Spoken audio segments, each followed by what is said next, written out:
everyone, my name is Chitra Dewi. I am a public relations officer. I work for a company and help bring a good relations with the public. My job is to hear information about the company.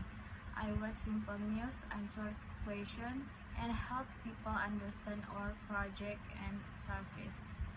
I also work with my team to create good communication. Important information is shared with the public through social media and company websites. Public events are organized by our team every month. If there is a problem, I will communicate with the public quickly. If I were PR manager, I would create more communication program for the people. If the company had prepared a better plan before, the problem would have been solved more easily. I wish our company could reach more people and build strong relationship with the communication. Thank you for listening.